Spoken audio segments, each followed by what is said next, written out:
sebabkan kita punya peserta kelas bersalin dengan Dr. Mu, kelas RMB rahsia mudahnya bersalin, dia sharekan feedback yang sangat best, yang macam bersalin tu jadi magic je. Nak dengar tak dia kata apa?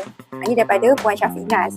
Alhamdulillah, saya bersalin anak yang keempat sangat lancar sekali. Saya baru first time masuk kelas walaupun anak masuk 4. Saya sejenis trauma dan tak tahan sakit.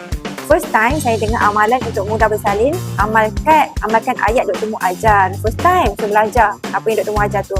Alhamdulillah, kali ni memang sekejap sangat masuk labor room. Sakit start jam 11 malam.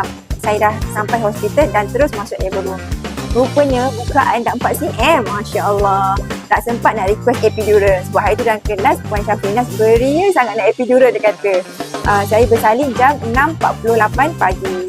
Selama ni tak pernah ambil epidural pun. Tapi kali ni macam nak ambil. Tapi itulah sebab cepat sangat epidural pun tak sempat nak ambil.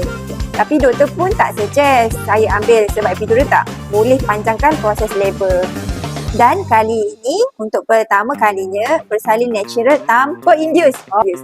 Allah pun gerakkan doktor untuk gerak dari rumah jam 6 pagi tu. Ikutkan dia nak gerak dari rumah jam 8 pagi. Syukur sangat-sangat. Allah tahu saya trauma dan tak tahan sakit.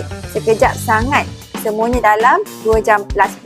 Saya memang biasanya request gas internal dan petidin dari kelahiran anak pertama. Tapi kali ni internal tak, petidin pun tak jalan. Masya Allah. Pengalaman yang sangat mahal daripada yang 3 sebelum ni. Takutan yang mengerikan, takut nak ingat yang lama-lama tu sebab sangat sakit, sangat susah kan. Tapi rezeki dia jumpa Dr. Mu dalam kelas bersalin ni, dia kata memang faham teknik tu satu persatu nak buat apa satu persatu semua tahu nak buat apa. So menyebabkan jenis bersalin tu sangat mudah. Jadi nampak gayanya kalau dah senang macam ni, saya kita terlekat yang ke-5 pula lagi macam mana. Saya tanya Puan Syafinas, jaga dia elok. Happy honeymoon di Pantang. Semoga lepas habis Pantang nanti jadi wanita yang lebih hebat, yang lebih luar biasa lagi. Buat korang yang sedang menanti saat untuk bersalin, nak dekat waktu bersalin ni, korang jom masuk kelas dengan Dr. Mu. Kelas rahsia mudahnya bersalin.